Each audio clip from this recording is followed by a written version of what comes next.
Lecture number 4 आज start होगा। जिस लेक्चर में आपको बताया जाएगा, इससे पहले वाले लेक्चर में आपको मटेरियल की क्लासिफिकेशन के और टाइप के बारे में बताया गया था। इस लेक्चर में भी उसी के आगे कंटिन्यू किया जाएगा। इससे पहले वाले लेक्चर में हमने मटेरियल्स के प्रॉपर्टीज़ के बारे में डिस्कशन किया था कि मटेरियल की प्रॉपर्टीज़ क्या क्या हैं। तो इस लेक्चर में भी हम नेक्स्ट यही डिस्कस करेंगे। अभी तक मटेरियल की प्रॉपर्टीज़ के अंदर जिस प्रॉपर्टी को हम डिस्कस कर रहे थे वो केमिकल प्रॉपर्टी थी। केमिकल प्रॉपर्टी को आगे हम पढ़ाएंगे। केमिकल प्रॉपर्टी के बारे में हमने जो डिस्कस किया था वो हम यहाँ पे देखेंगे कि हमने डिस्कस क्या किया था।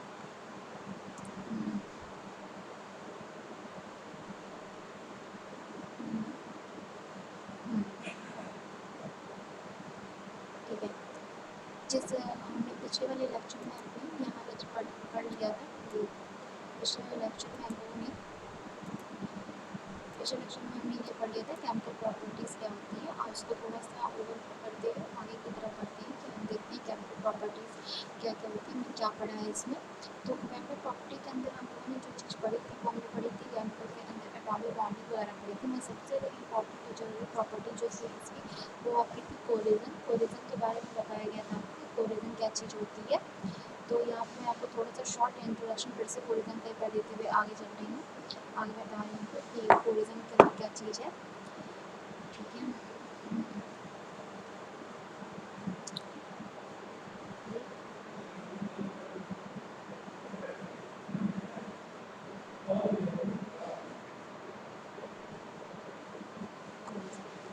देखिए एकदम रिलैक्स और इजी तरीके से समझिएगा कि कोलिजन क्या चीज़ होता है।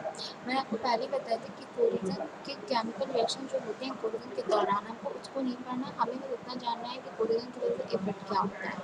ठीक है, तो कोलिजन की वजह से जो इफेक्ट हमें नहीं जानना है, हमको बस उसी के बारे में जानना है। तो कोलिजन से क्या होता है आपका कि जब कोई मटेरियल, जब कोई मेटल, ठीक है, जब कोई मटेरियल जो होता है आपका जो इन्वायरमेंट के संपर्क में आता है, तो इन्वायरमेंट में हमारी गैसेस भी होती हैं, ठीक है, मॉइस्चर वगैरह पानी वगैरह भी होता है। तो जब वो मटेरियल आपका मॉइस्चर के संपर्क में आता है, मॉइस्चर के संपर्क में आते ही उस मटेरियल का मॉइस्चर के संपर्क में आते ही मॉइस्चराइजेशन वो अपने अंदर ऑब्जर्व करने लगता है। ठीक है, वो मॉइस्चराइजेशन किस टाइप के होते हैं, एटमॉस्फेयर में मोस्टली कई तरीके की चीज़ें हैं, पर हमको मुझे उसमें से क्या चीज़ चाहिए, हमको उसमें से ऑक्सीजन और कार्बन डाइऑक्साइड का मेनली यूज़ हम करते हैं, होता है।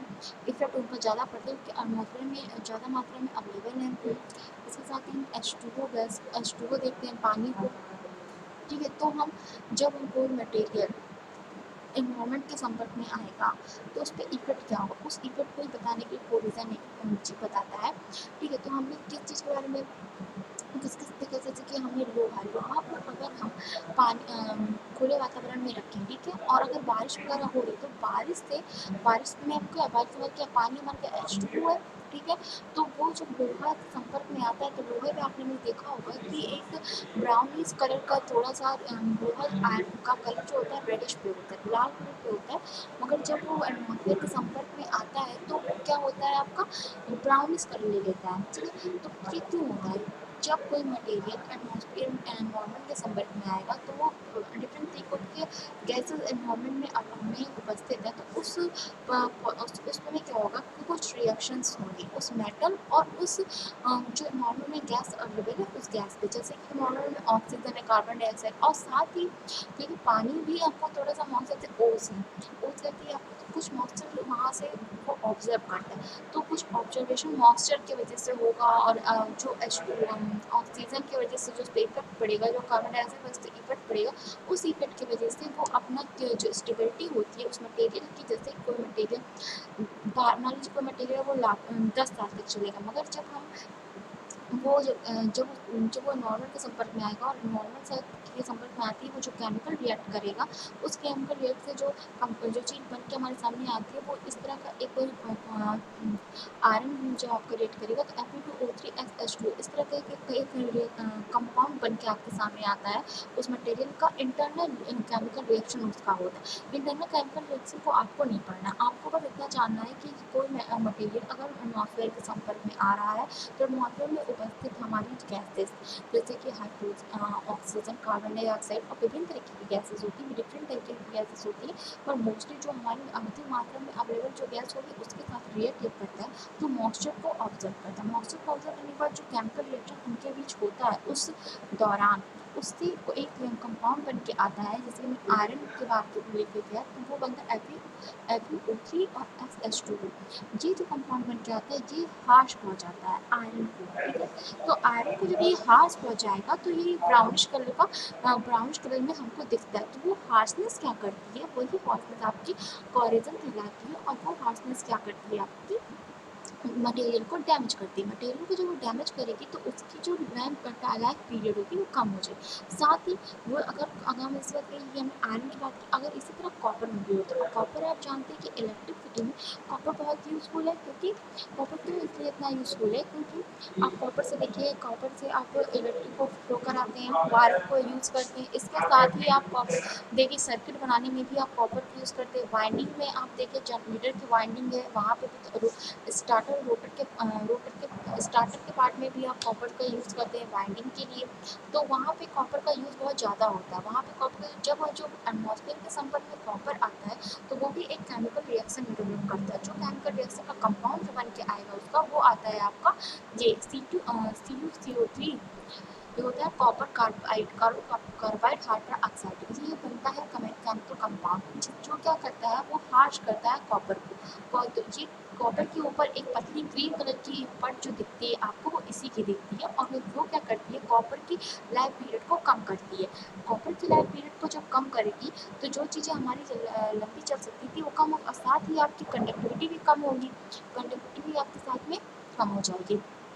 कंडक्टिविटी जब आपकी कम होगी तो करंट फ्लो भी कम होने लगेगा। करंट फ्लो भी आपका कम होने लगेगा, कंडक्टिविटी कम होगी। इसके बाद अब अगर हम सिल्वर की बात करते हैं तो सिल्वर भी ऑक्सीजन के संपर्क में आने से केमिकल रिएक्शन करता है, जिस केमिकल रिएक्शन के दौरान हमको जो चीज़ मिलती है वो होती है Ag2S, silver oxide. Silver oxide ये ब्लैक कलर का होता है, और ये इसका भी आपका एटमॉस्फेयर के संपर्क में आने से होता है। ऑक्सीजन जब सिल्वर से रिएक्ट करता है तो ये कंपाउंड बन के आता है हमारे पास Ag2S सिल्वर ऑक्साइड का, जो कि ब्लैक कलर का होता है। इसीलिए सिल्वर को हमेशा आप देखेंगे सोने वगैरह की दुकान पे, सुनार वगैरह की दुकान वगैरह आप जाइए तो वहाँ पे आपको देखने को मिलेगा कि वहाँ पे आपका जो सिल्वर के जितने भी जैसे कि बर्तन हुआ या कोई चीज़ हुई, वो सारी चीज़ें आपकी सिल्वर की जो रहती हैं वो एक कांच या किसी चीज़ से ढकी बंद रहती है कि वहाँ पे एयर ना जा सके, क्योंकि एयर जैसे ही वहाँ संपर्क में आएगा वो ब्लैक कर देगा, उसको हार्श कर देगा। जो मटेरियल आपका मान लीजिए 5-10 साल चलेगा वो आपका 2 ही 3 साल चलेगा। तो ये कोरिजन कहलाता है आपका कि केमिकल रिएक्शन होता है जब किसी भी मटेरियल को आप इन्वायरमेंट के संपर्क में लाएंगे। इन्वायरमेंट में उपस्थित मॉइस्चर जो होंगे, चाहे वो H2O हो, चाहे ऑक्सीजन गैस हो, चाहे कार्बन डाइऑक्साइड हो, उसको वो क्या ऑब्जर्व करेगा, उससे केमिकल रिएक्शन होगा जिसके दौरान एक कंपाउंड डेवलप होगा उनका, जो उस मटेरियल को क्षति पहुंचाएगा। तो ये होता है कोरिजन इफेक्ट, और ये होता है मेटेरियल प्रॉपर्टी ऑफ केमिकल। यदि केमिकल की कोई मटेरियल की केमिकल प्रॉपर्टी में आता है एक केमिकल प्रॉपर्टी ये कोरिजन। इसके बाद अब कोई मेटल है आपका तो उसमें मैंने आपको पहले बताया कोई भी मटेरियल अगर आपका है तो उसमें केमिकल प्रॉपर्टी होगी, और दूसरी आपकी इलेक्ट्रिकल प्रॉपर्टी होगी, तीसरी magnetic property, mechanical property, optical property. ये सारी प्रॉपर्टी एक ही मटेरियल की होती है। किसी किसी में ये प्रॉपर्टी नहीं, कुछ मटेरियल में ये प्रॉपर्टियाँ नहीं पाई जाती हैं, ठीक है। फिर अब हम सेकंड प्रॉपर्टी की बात करते हैं तो हम इलेक्ट्रिकल प्रॉपर्टी पे जाते हैं। किसी मटेरियल की इलेक्ट्रिकल प्रॉपर्टी के अंदर क्या क्या आता है। फिर मटेरियल की इलेक्ट्रिकल प्रॉपर्टी के अंदर जो आपका आता है वो आपके मटेरियल की कंडक्टिविटी आती है, डाइइलेक्ट्रिक स्ट्रेंथ आता है, और इलेक्ट्रिक ब्रेकडाउन आता है। ये आपकी होती है इलेक्ट्रिकल प्रॉपर्टी किसी मटेरियल की, ठीक है। अब हम एक एक करके समझेंगे कि इलेक्ट्रिक ब्रेकडाउन क्या है, डाइइलेक्ट्रिक स्ट्रेंथ क्या होती है किसी चीज़ की। तो यहाँ पे आपको एक फिगर दिख रही है, यहाँ पे आपको एक फिगर दिख रही है, ये फिगर आपको दिख रही है जिसमें दो मेटल्स हैं, ठीक है, दो मेटल और दोनों को डाइलेक्ट्रिक मीडियम में रखा गया है, डाई इलेक्ट्रिक मीडियम में रखा गया और दूरी पे रखा गया है, काफ़ी दूरी पे रखा गया है। अब यहाँ पे आपको इलेक्ट्रिक ब्रेकडाउन पता करना कि इलेक्ट्रिक ब्रेकडाउन होता क्या है। तो अब इस चीज़ को एक्सप्लेन करने के लिए नेक्स्ट स्लाइड में जाऊँगी और उस स्लाइड में आप ध्यान दीजिए। पहले नेक्स्ट स्लाइड को हम देखते हैं। यहाँ पे देखिए किसी मटेरियल की इलेक्ट्रिकल प्रॉपर्टी के अंदर जो आता है आपका फर्स्ट स्टेप कि डाइलेक्ट्रिक ब्रेकडाउन कैसे होता है उसको समझाया जा रहा है। डाइलेक्ट्रिक ब्रेकडाउन कैसे होता है उसको समझाया जा रहा है। तो देखिए स्टेप वन में आपको क्या चाहिए, देखिए कोई यहाँ पे देखिए, यहाँ पे एक मैंने मेटल लिया हुआ है, ठीक है, मेटल की दो रॉड ली हुई है, मेटल के यहाँ पे दो मैंने रॉड ली हुई है। देखो इसके बीच में मैंने एक और मटेरियल रखा है जो इलेक्ट्रिसिटी को कंडक्ट करे, ठीक है, यहाँ पे एक मेटल की प्लेट रखी हुई है। यहाँ पे दो मेटल की, एक मेटल की रॉड हो गई ये फर्स्ट वाली और एक मेटल की रॉड ये हो गई, ये एनोड की रॉड है और ये हो गया कैथोड। ठीक, और यहाँ पे मैंने एक रखा हुआ है मेटल, कोई भी मेटल जो इलेक्ट्रिसिटी को कंडक्ट कराए, और मैंने इसके बीच जो मीडियम रखा है डाइलेक्ट्रिक मीडियम रखा है। डाइलेक्ट्रिक मीडियम में कोई भी इलेक्ट्रॉन एक दूसरे से फ्लो नहीं करते हैं, ठीक, एक दूसरे की तरफ फ्लो नहीं करते, मगर डाई इलेक्ट्रिक जो मीडियम होता है आपकी वो उसकी खुद की अपनी प्रॉपर्टी होती है कि वो क्या करते हैं अपने आप को पोलराइज कर देते हैं। पोलराइज कैसे करेंगे उसी को आपको बताइए कि ये पोलराइजेशन कैसे होगा। इस मीडियम के अंदर आप एक लगाएंगे बैटरी, बैटरी लगाने से आप बैटरी इस मीडियम के अंदर आप क्या लगाएंगे, बैटरी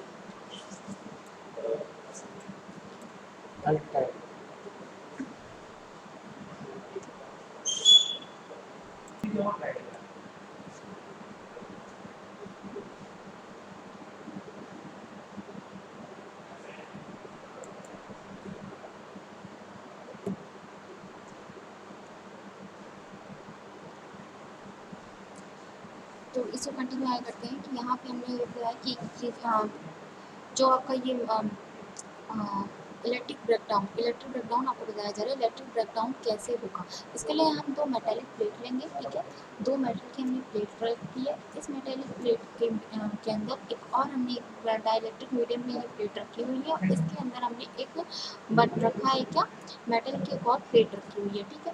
अब डाइलेक्ट्रिक मीडियम जब होता है तो डाइलेक्ट्रिक मीडियम की अपनी प्रॉपर्टी होती है कि वो पोलराइजेशन करता है। उसमें जो भी उस मीडियम के अंदर जो भी मटेरियल आप रखेंगे वो पोलराइज करेगा। पोलराइज करने के लिए उसको कोई ना कोई सोर्स तो चाहिए, वो कैसे पोलराइज करेगा, तो उसको उसमें क्या होगा आपका, उसके लिए हमने यहाँ पर एक बैटरी लगा रखी है, हमने एक बैटरी लगा दी, इसको एक्सटर्नल सोर्स हमने एक दे दिया बैटरी का। अब इस बैटरी को हमने 230 वोल्ट पे लगाया, ठीक है, 230 वोल्ट पे जब हम इस बैटरी को लगाते हैं तो ये क्या करती है, ये जब इस बैटरी को लगाते हैं तो यहाँ पे जो आयन्स है वो आपके होने लगेंगे पोलराइज, मतलब कि अब ये जानते हैं कि हर एक एटम का एक पॉजिटिव और एक नेगेटिव चार्ज होता है। नेगेटिव चार्ज होता है एक पॉजिटिव और एक नेगेटिव चार्ज होगा, हर एक आयन का अपना एक पॉजिटिव और एक नेगेटिव चार्ज होगा, ठीक है। तो हमने अभी इसको 220 वोल्ट की बैटरी लगा के पोलराइज करना बस शुरू किया है, सब आयन का अपने पॉजिटिव और नेगेटिव चार्ज होंगे। तो अब इस जो हमने इसको पोटेंशियल दिया उस पोटेंशियल पे आयन आयनाइज होना शुरू हो जाएंगे, आयनाइज होना शुरू हो जाएंगे, मगर अभी भी इलेक्ट्रिसिटी फ्लो नहीं करेगी। आयनाइज आयन होंगे मगर इलेक्ट्रिसिटी अभी भी फ्लो नहीं करेगी, ठीक है। तो यहाँ पे भी पॉजिटिव चार्ज हो जाएगा और यहाँ पे नेगेटिव चार्ज हो जाएगा, यहाँ पे भी पॉजिटिव चार्ज हो जाएगा और यहाँ पे नेगेटिव चार्ज हो जाएगा, यहाँ पे फिर पॉजिटिव चार्ज और नेगेटिव, ऐसे ही नेगेटिव पॉजिटिव चार्ज सारे ही आयंस पे रहेंगे। और जब हम इसमें 230 वोल्ट की बैटरी लगाएंगे तो ये क्या होगा, आयंस पोलराइज होना शुरू हो जाएंगे। अब एक बार आपको फिगर पर पीछे की वाली फिगर पर ले जाते हैं, देखिए एक मेटल है, जिस मेटल को हमने काफ़ी डिस्टेंस पे रखा हुआ और उसके बीच हमने डाइलेक्ट्रिक मीडियम रखा है। डाइलेक्ट्रिक मीडियम के अंदर ही इस मेटल को रखा गया और उसको हमने काफ़ी उस पर डिस्टेंस पे रखा। इसके फर्स्ट स्टेप में हमने इस मेटल को बैटरी के थ्रू पोटेंशियल दे दिया है। पोटेंशियल देने की वजह से इनके आयंस जो होंगे पोलराइज्ड होंगे, ठीक है। अब सेकेंड स्टेप में जब आप जाते हैं, इसके बाद सेकंड स्टेप में हम जाएंगे। सेकंड स्टेप में अब हमने इसी इसी जिस पर मैं बैटरी लगाई थी, जहाँ पर मैं 230 वोल्ट की बैटरी लगाई थी, उसी बैटरी को हमने बढ़ा के कर दिया है 260 वोल्ट, यही 60 वोल्ट की हमने बैटरी लगा दी है यहाँ पे। अब क्या होगा, जो हमें ये देखा गया कि जब हमने 260 वोल्ट की यहाँ पे बैटरी लगा दी, 240 240 की लगाइए, 260 की लगाइए, बैटरी को जब हमने यहाँ पे बढ़ा दिया, मतलब ये पोटेंशियल हमने इसका बढ़ा दिया। जब हमने पोटेंशियल बढ़ाया तो हमने देखा कि जो हमारे इलेक्ट्रॉन्स हैं, जो हमारे इलेक्ट्रॉन्स थे, जैसे इसके बाद पॉजिटिव नेगेटिव चार्ज है, पॉजिटिव नेगेटिव चार्ज है, तो जो हमारे इलेक्ट्रॉन्स थे, जो हमारे यहाँ पे इलेक्ट्रॉन्स थे, वो सारे इलेक्ट्रॉन्स क्या हो रहे हैं, मूव कर जा रहे हैं किधर की तरफ, पॉजिटिव प्लेट की तरफ नेगेटिव इलेक्ट्रॉन्स चले जाएंगे।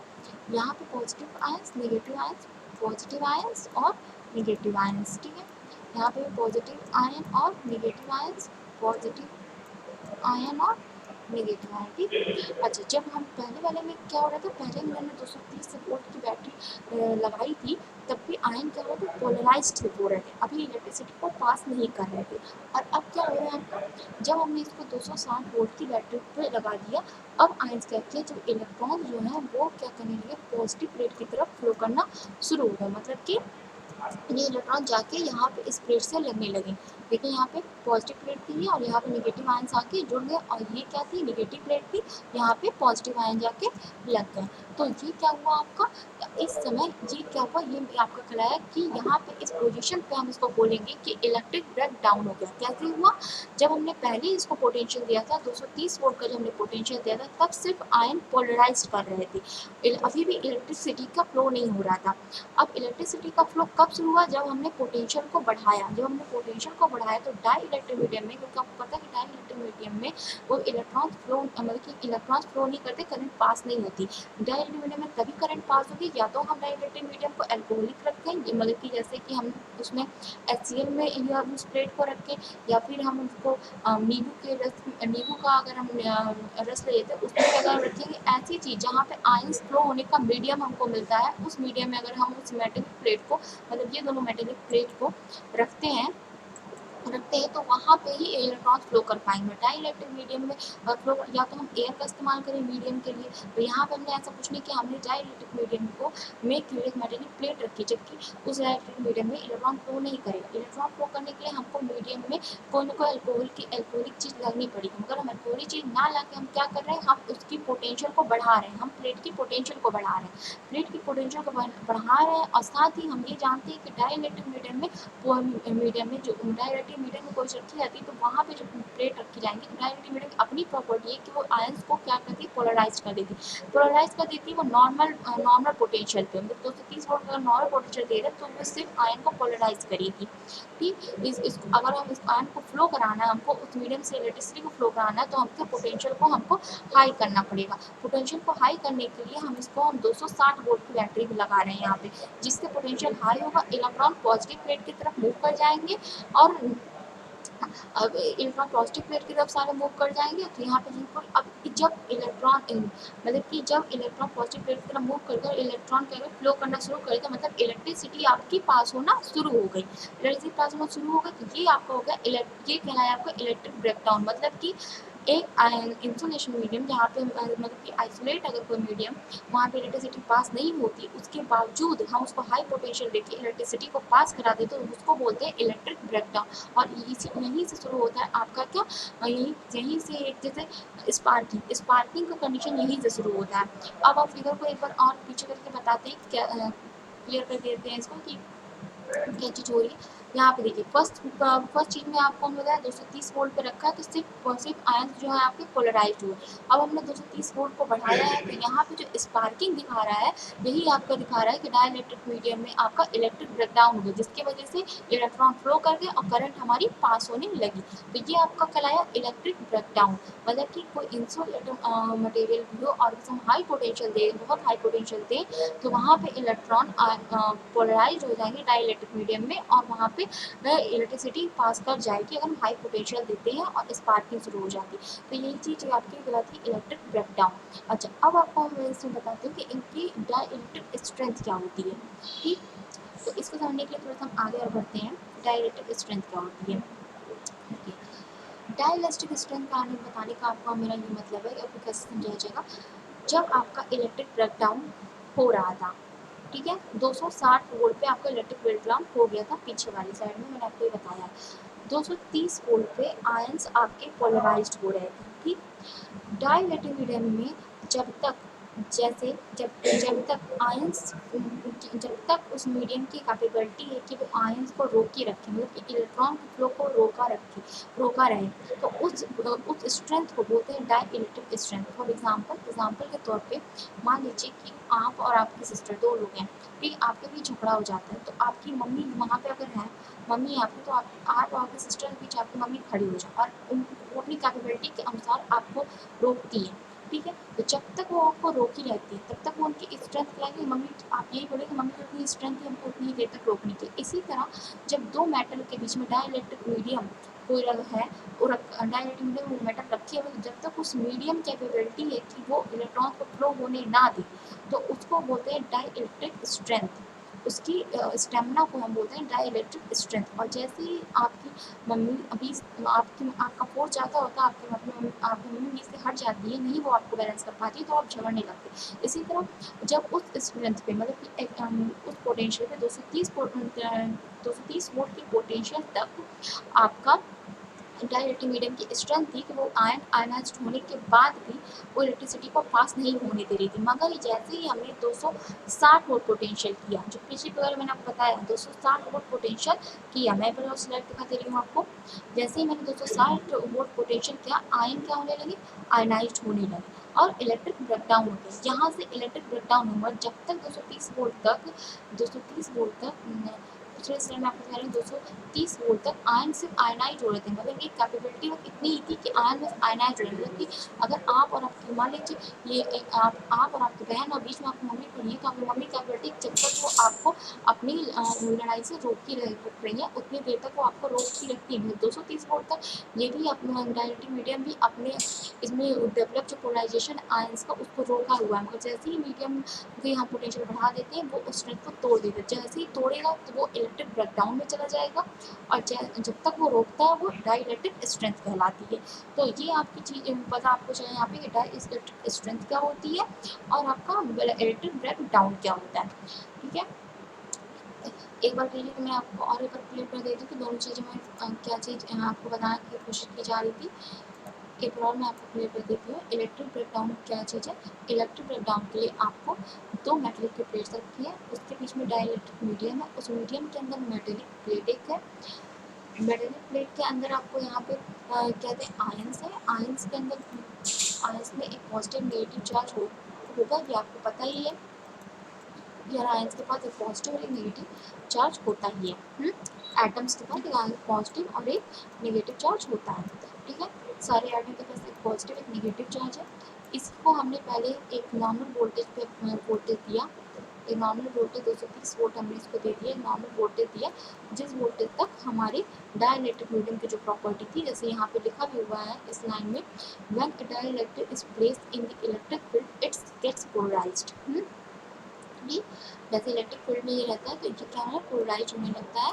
230 वोल्ट तक जब हमने इसको वोल्टेज दिया, 230 का हमने इसको वोल्टेज दिया, तब ये आयंस क्या हो रहे थे, सिर्फ पोलराइज हो रहे थे, सिर्फ क्या हो रहे थे, पोलराइज हो रहे थे। ये सिर्फ अपने आप को पोलराइज कर रहे थे, मतलब अपनी शक्ति को सिर्फ बढ़ा रहे थे, कहने का एक तरीके से ये मतलब है, ठीक है। अपने आप को एक्टिव कर रहे थे ये सारे आयंस। मगर जैसे ही हमने क्या किया, इसकी स्टेमिना को और बढ़ाया, हमने इसको और पोटेंशियल दे दिया, 260 वोल्ट का पोटेंशियल दिया, आयन क्या हुआ, इलेक्ट्रॉन अपना फ्लो करना शुरू कर दिया और वो पॉजिटिव प्लेट की तरफ मूव कर गए। तो जो डाइलेक्ट्रिक मीडियम में आप जानते हैं कि आयंस फ्लो नहीं कर सकते, इलेक्ट्रिसिटी पास नहीं होती है, फिर भी इलेक्ट्रॉन्स फ्लो कर गए। किस वजह से, हमने पोटेंशियल को बढ़ा दिया है, इस वजह से। पोटेंशियल को बढ़ाने से पोलराइजेशन काफ़ी ज़्यादा हो गया, पोलराइजेशन काफ़ी ज़्यादा होने की वजह से इलेक्ट्रॉन स्ट्रेच करके वो अपने पार्टिकल्स को मतलब अपने कक्ष को छोड़ के वो दूसरे प्लेट की तरफ जाके मूव करने लगे और इलेक्ट्रिसिटी को पास करने लगे। इसी प्रोसेस में कोई यही फैमिना जब होता है तो स्पार्किंग होती है, जो आपको पहले दिखा दी गई है कि स्पार्किंग, इसी प्रोसेस में स्पार्किंग कैसे होती है, ठीक। तो इस और इसके बाद डाइलेक्ट्रिक स्ट्रेंथ भी बता दी गई कि वो स्ट्रेंथ जिस स्ट्रेंथ पे आयन से पोलराइज्ड होकर इलेक्ट्रिसिटी पास नहीं हो पाएगी, उस स्ट्रेंथ तक कोई मीडियम, डाइलेक्ट्रिक मीडियम जब तक उस आयन को पास होने नहीं देता, इलेक्ट्रॉन को फ्लो होने नहीं देता है, तब तक की उसकी जो कैपेबिलिटी होती है वो कहलाती है डाइलेक्ट्रिक स्ट्रेंथ। अब मैं नेक्स्ट आपको एक और चीज़ बताना चाहूँगी, कंडक्टिविटी कुछ एक चीज़ इसमें और आपको कर दे रही हूँ। इलेक्ट्रिक प्रॉपर्टीज़ के अंदर एक चीज़ और आपको ना, कंडक्टिविटी। कंडक्टिविटी मैं आपको बहुत शुरू से बता रही हूँ कंडक्टिविटी क्या है। सीधा सिंपल भाषा में अगर हम कंडक्टिविटी की बात करते हैं तो ये है फ्लो ऑफ इलेक्ट्रॉन्स, ठीक है। फ्लो ऑफ इलेक्ट्रॉन, जैसे कोई भी मटेरियल हो जो जितना अधिक इलेक्ट्रॉन्स को फ्लो कराएगा उसकी कंडक्टिविटी उतनी अच्छी होगी। हर मटेरियल की कंडक्टिविटी अलग अलग होती है, जिसका फार्मूला भी अलग अलग होता है। तो ये सारी चीज़ें आपको तो सबके फार्मूले अलग अलग है कि कंडक्टिविटी मटेरियल की कितनी है कितनी नहीं है, ये आपको पर्टिकुलर जब आपका ये इंट्रोडक्शन के बाद का जो आपका चैप्टर आएगा उसमें आपको वो चीज़ बताई जाएगी बस फार्मूले के साथ। फार्मूला किसी मटेरियल का फार्मूला स्टैंडर्ड फार्मूला ऐसे निकालेंगे और मटेरियल को उसमें रख के हम उसकी कंडक्टिविटी का पता लगाएंगे।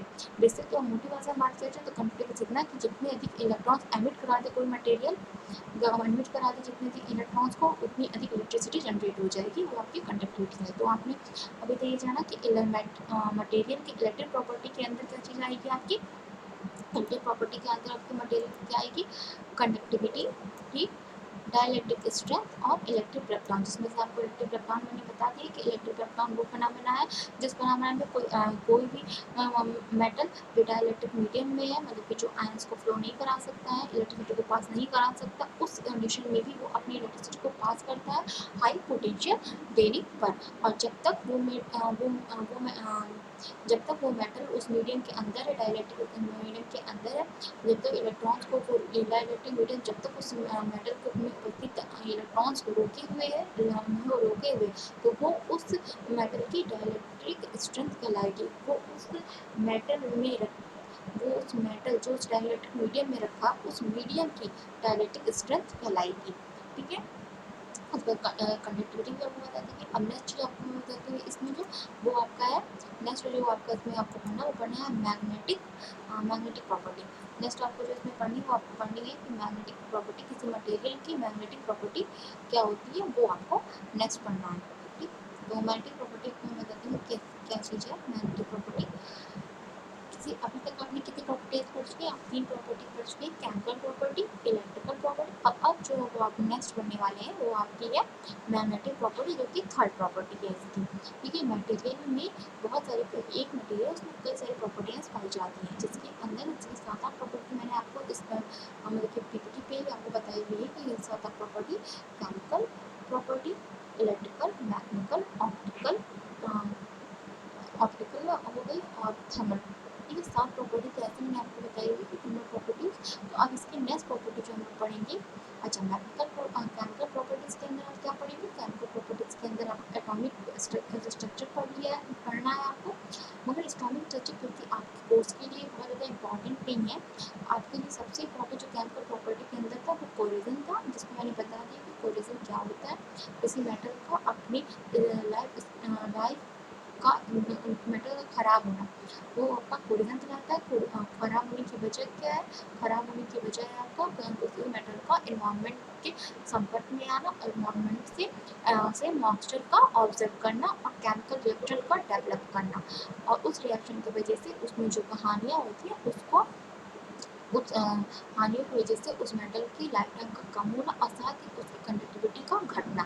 मेनली बात है इलेक्ट्रिकल की आप बात कर रहे हैं तो इलेक्ट्रिकल में उसकी कंडक्टिविटी करेगी, इलेक्ट्रॉन का फ्लो कम हो जाएगा, अगर इलेक्ट्रॉन कनेक्ट ही नहीं इलेक्ट्रॉन फ्लो कम करेंगे तो कंडक्टिविटी कम होगी, इसकी वजह से वो एक अच्छे से इलेक्ट्रिक इंस्ट्रूमेंट में यूज़ करने में थोड़ी दिक्कत हमको आएगी।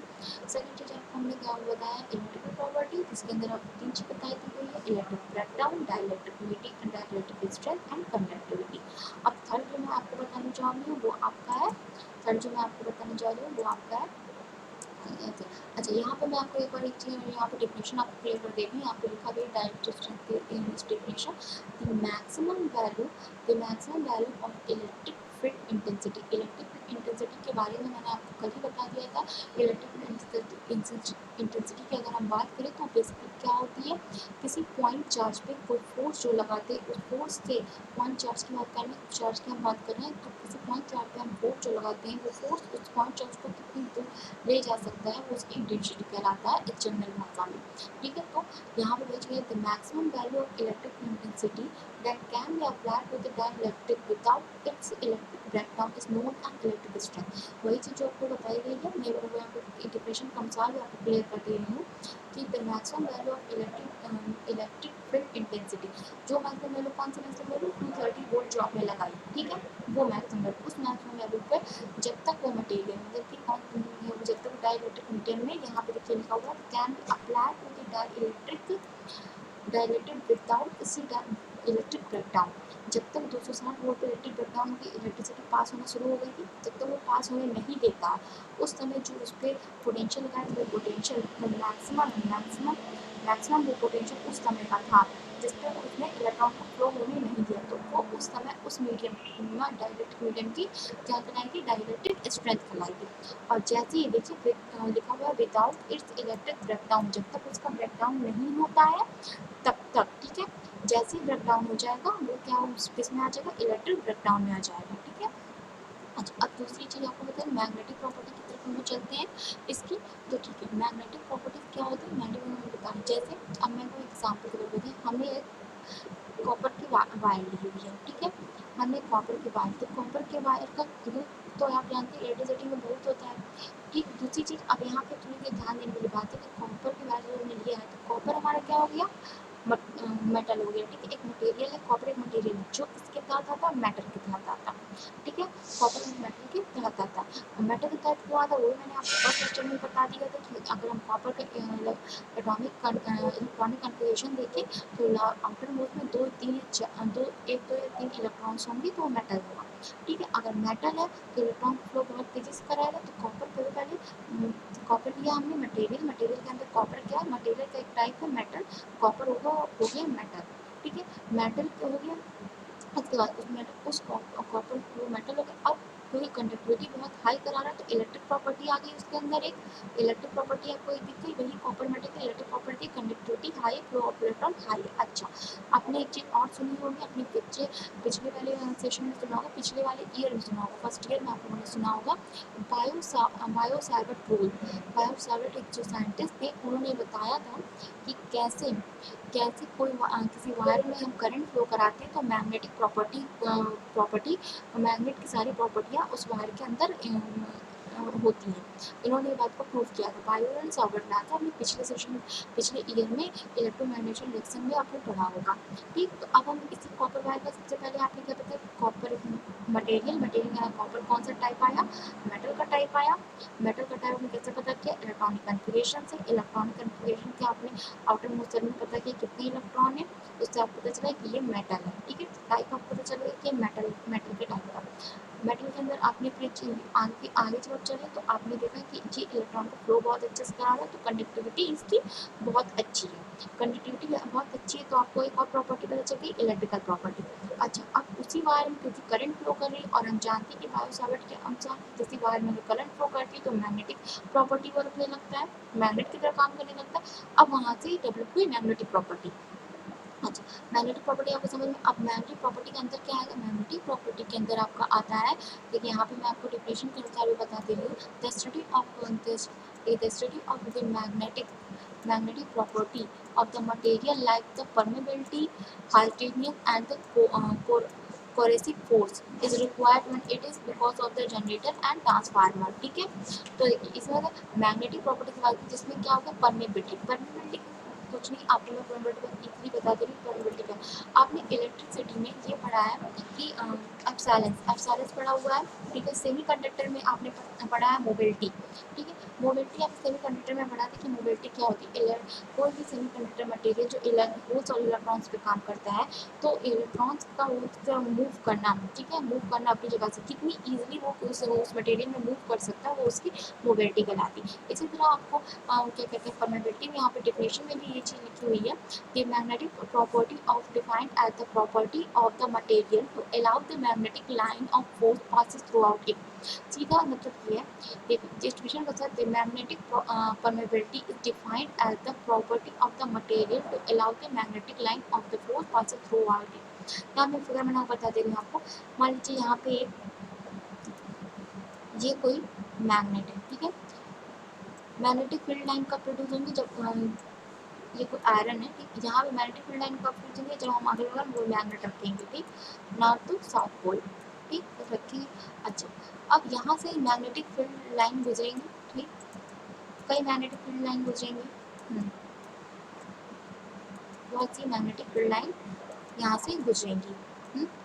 तो जितनी अधिक मैग्नेटिक फील्ड लाइन कोई मटेरियल अपने अंदर से गुजार सकता है, ठीक है, मैग्नेटिक फील्ड लाइन को जितना अधिक कोई मटेरियल अपने अंदर से गुजार सकता है, जितनी फोर्स से ये मैग्नेटिक फील्ड लाइन को कोई मटेरियल अपने अंदर जितना अधिक गुजार सकता, तो वो उस मटेरियल की प्रॉपर्टी होगी कि उसकी स्टेमिना क्या है, कि कितने वो मैग्नेटिक फील्ड लाइन को अपने अंदर से गुजारे, तो वो उस मटेरियल की प्रॉपर्टी होगी जिसे हम बोलते हैं क्या, परमेबिलिटी। सीधे समझने का मतलब कि परमेबिलिटी उसे बोलते हैं। कहने का ये मतलब है, अगर ऐसे मान आप दो फ्रेंड्स हैं, एक आप और आपका फ्रेंड है, तो आप अपने फ्रेंड आपके फ्रेंड के साथ जैसा बॉन्डिंग होगा, मतलब कि आप उसके साथ अगर उसकी आप अपने फ्रेंड की सारी बातें अपने तरफ रखते हैं, या आप अपने फ्रेंड से बहुत ज़्यादा अंडरस्टैंड करते हैं, और दूसरी प्रॉपर्टी, अगर आप अपने फ्रेंड से बहुत ज़्यादा अंडरस्टैंड नहीं करते, ठीक, दोनों प्रॉपर्टी में, तो अगर आप अपने फ्रेंड से बहुत ज़्यादा अंडरस्टैंड करते हैं, तो ये आपकी प्रॉपर्टी, आपकी प्रॉपर्टी की ये प्रॉपर्टी की आपकी एक खासियत है कि आपकी अपने फ्रेंड से फ्रेंडशिप बहुत अच्छी है। ठीक, इसी तरह इसकी हम बात करें अगर परमेबिलिटी की, तो कोई मैग्नेटिक फील्ड में रखा हुआ कोई आयरन हम दो मैग्नेट के बीच में रख दिया, तो उस वहाँ पर वो जितनी numbers of magnetic field lines को अपने अंदर से गुजार लेगा, तो वो मटेरियल की परमेबिलिटी उतनी ही हाई होगी, मतलब वो इजीली वो उन मैग्नेटिक फील्ड लाइन को अपने अंदर से गुजार लेगा। अब यहाँ पे कंफ्यूजन की बात ये कि मैग्नेटिक फील्ड लाइन जितनी भी पास होती है वो मैग्नेटिक फ्लक्स कहलाती है, आपको पता है, मगर हमने यहाँ पे पता कि मटेरियल कितनी मैग्नेटिक फील्ड लाइन अपने अंदर से गुजार ले, तो उस मटेरियल की प्रॉपर्टी है परमेबिलिटी, ठीक है। यहाँ पे भी लिखा भी है कि the magnetic property is defined as the property of the magnet to allow the magnetic line of force passes throughout it। और इसलिए अगर आपको समझने की कोशिश करनी है तो इन दूसरे वर्ड में लिखा है और in other words the magnetic material can be support the development of the magnetic field। मतलब कि वो मटेरियल जो मैग्नेटिक फील्ड को डेवलप करने पे उनकी लाइनों को सपोर्ट कर सके, उनकी उस फील्ड को की स्ट्रेंथ को सपोर्ट कर सके, वो मटेरियल की क्या कहलाती है, परमेबिलिटी कहलाती है। और इसको इजली अगर हम एक चीज़ और, अब जैसे आपने कॉपर वायर की मैंने कॉपर वायर की बात की थी, कॉपर वायर में जब हम क्या कहते हैं, कॉपर वायर में था कि अगर करंट फ्लो करेगी तो मैग्नेट की तरह काम करने लगा। अब वहाँ से जितनी कुछ कॉपर वायर की अगर हम वहाँ आयलिंग करें, आप देखते हैं इस तरह का वायलेशन होता है, इस तरह का इंडक्शन बनता है कॉपर वायर में बनाते हैं, तो यही से ना मैग्नेटिक लाइन हमेशा राउंड फ्रीक्वेंसी से पास होने पे डेवलप होती है। तो यहाँ से मैग्नेटिक, तो अब ये कॉपर वायर की टेंडेंसी है, कितनी अधिक मैग्नेटिक लाइन अपने अंदर से पास कर लेगा, वो क्या कहलाएगी, परमेबिलिटी कहलाएगी। दूसरी चीज़ आप क्या, परमेबिलिटी का अगर हम बात करें, यहाँ पे मैंने आपके फिगर में भी ये चीज़ें यहाँ पे बता के रखी है। यहाँ पे देखिए इस फिगर में सॉफ्ट आयरन कोर यूज़ किया गया है, तो फिर मेटल है, मेटल के अंदर हमने आयरन को लिया, आयरन के अंदर भी हमने एक टाइप ले रखा है इसका सॉफ्ट आयरन का, ठीक है। सॉफ्ट आयरन की अगर हम बात करें, सॉफ्ट आयरन की अपनी प्रॉपर्टी की जितनी भी मैग्नेटिक लाइन होगी, मतलब नॉर्थ से साउथ की तरह कुछ मैग्नेटिक लाइन ऐसे भी निकल सकती है, जरूर थोड़ी सीधी ही जाए, कुछ ऐसे भी निकल सकती हैं, कुछ इनके अंदर इस रिंग के अंदर से कुछ लाइनिंग हो सकता है ना चाहती हूँ। तो सॉफ्ट आयरन कोर का वर्क क्या होता है, सॉफ्ट आयरन आपको क्या करेगी, सारी लाइनों को अपने अंदर से ही पास कराएगा। तो इसका क्या मतलब हो गया, अगर ये सारी मैग्नेटिक लाइंस को अपने अंदर से ही पास करा रहा है, तो इसमें क्या, इस मटेरियल की परमेबिलिटी हाई हुई। जैसे आप कहते हैं इलेक्ट्रिक फील्ड में, क्या अगर इलेक्ट्रिक में बात करें तो इलेक्ट्रॉन को फ्लो बहुत तेजी से अगर करा दें तो उसकी कंडक्टिविटी हाई हो जाती है इलेक्ट्रॉन के फ्लो की वजह से। इसी तरह मैग्नेट की अगर बात करें, अगर कॉपर को मैग्नेट के तौर पर अगर मैग्नेटिक बनाएंगे तो उसको हम इंडक्शन देंगे, वायरिंग उसको हम इस तरह करेंगे तभी मैग्नेटिक फील्ड डेवलप होगी। जब इसका मैग्नेटिक, तो इसी में ये बताया गया कि जो आयरन ये रखा गया आयरन आपका, तो हमने इसलिए सॉफ्ट आयरन यूज़ किया। आयरन के भी एक टाइप को हमने यूज़ किया जिसको हमने सॉफ्ट आयरन नाम है जिसका, वो सॉफ्ट आयरन की प्रॉपर्टी है वो जितनी भी मैग्नेटिक लाइन्स होंगी वो अपने अंदर से पास कर लेगी, मतलब अब इस आयरन की परमेबिलिटी बहुत हाई होगी। ठीक, तो यहाँ से आपको समझ में आ गया होगा किसी मटेरियल, कोई मटेरियल वो मैग्नेटिक फील्ड लाइन को जितना अधिक अपने अंदर से पास कर जाता है, वो उस मटेरियल की परमेबिलिटी कहलाती है, उसकी क्षमता कहलाती है कि जितनी मैग्नेटिक लाइन को पास अपने अंदर से करा सकता है। ठीक है, ये उसका स्टैंडर्ड फॉर्मूला होता है परमेबिलिटी का, mu equal to D by A, magnetic field और ये की इंटेंसिटी। म्यू उसका सिंबल होता है, देखिए जी, और मैं आपको क्लियर कर देती हूँ, म्यूज़ आप कन्फ्यूज़ मत होइएगा कि म्यूज़ आपको लगे कि ये तो मैंने पहले बताया था और ये मोबिलिटी का। सेमीकंडक्टर में इसी को हम मोबिलिटी के तौर पे यूज़ करते हैं। अगर हम इलेक्ट्रिक प्योर इलेक्ट्रिक में पहुँच जाते हैं तो एप्सिलॉन यूज़ करते हैं। एप्सिलॉन को हम यू इस तरह कुछ लिखते हैं, यूँ लिखा जाता है एप्सिलॉन को, एफ नॉट, इसको एफ नॉट भी बोलते हैं। और हम अगर मैग्नेटिक फील्ड की बात करें तो इसको जो है म्यू से ही रिप्रेजेंट करते हैं। ठीक है, हर इसमें होता है क्या है आपका, मैं एक चीज़ और आपको क्लियर कर देती हूँ कि आपका नाम का ही चेंजेस है हर जगह पे। जैसे कि अगर आप इलेक्ट्रिक फील्ड की बात करें तो वही काम जो मैग्नेटिक फील्ड में प्रोबेबिलिटी करता है, इलेक्ट्रिक फील्ड में एप्सिलॉन करती है। नाम का चेंज है, वहाँ पे एप्सिलॉन बोलते हैं। अगर हम सेमी कंडक्टर्स की बात करते हैं तो वही चीज़ मोबिलिटी आके कर देती है इलेक्ट्रॉन और होल की वजह से। वर्क करने का फंक्शन एक ही है, नाम में चेंजेस है, थोड़े से डिफरेंस तो मेटल्स के चेंज होने पे या फिर फील्डों के चेंज होने पे आएंगे। अगर हम मैग्नेट की बात करें तो मैग्नेटिक के लिए वही परमेबिलिटी कर देती है। आगे भी मैं आप चलते हैं इसके, और अब यहाँ पे मैं आपको एक चीज़ और बताना चाहूँगी यहाँ पे। हाँ, ये लास्ट में मैं एक चीज़ आपको बताना भूल गई थी कि जो परमेबिलिटी होती है आपकी, मतलब कि उस मैग्नेट की जो कैपेबिलिटी होती है वो डायरेक्टली प्रोपोर्शनल होती है कंडक्टिविटी के। मतलब कि जितनी मैग्नेटिक लाइन्स उसके अंदर से पास होंगी उस मटेरियल की, वो मटेरियल की परमेबिलिटी कहला जाएंगी। मतलब मैग्नेटिक लाइन उस मटेरियल की स्ट्रेंथ कहला जाएगी, परमेबिलिटी में आ जाएगा। और परमेबिलिटी हमेशा क्या होता है, कंडक्टिविटी के डायरेक्ट प्रोपोर्शनल होता है। जैसे कि कॉपर की परमेबिलिटी भी हाई मिलेगी और कंडक्टिविटी भी हाई मिलेगी। क्यों? क्योंकि वर्क तो एक ही तरीके का करेंगे, मैंने पहले बताया कि वर्क एक तरह करेंगे, नाम में डिफरेंस आता है खाली। ठीक है, उसकी परमेबिलिटी भी हाई रहेगी, उसकी कंडक्टिविटी भी हाई रहेगी, इलेक्ट्रॉन का फ्लो भी हाई रहेगा, मैग्नेटिक फील्ड लाइन्स भी बहुत ज़्यादा उस मटेरियल के पास होंगी, तो उसकी कंडक्टिविटी भी हाई मिलेगी आपको। साथ में इसका हम एसआई यूनिट एक बार देख लेते हैं कि प्रोबेबिलिटी की एसआई यूनिट क्या होती है। प्रोबेबिलिटी की एसआई यूनिट हेनरी पर मीटर भी होती है, और इसको हम न्यूटन पर एम्पियर या स्क्वायर भी लिखते हैं। ठीक, इसके बाद नेक्स्ट स्लाइड है।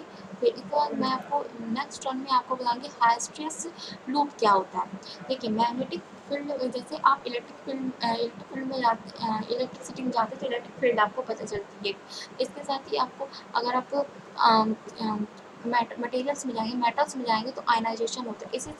इसी तरह आप अगर मैग्नेट में जाएंगे तो मैग्नेटाइजेशन होता है। मैग्नेटाइजेशन के दौरान क्या क्या चीज़ें होती हैं, उस मैग्नेट पे में क्या इफेक्ट पड़ता है, वो किस तरीके का फंक्शन करता है, ये सारी चीज़ें आपकी आती हैं हाइस्ट्रियस लूप के अंदर।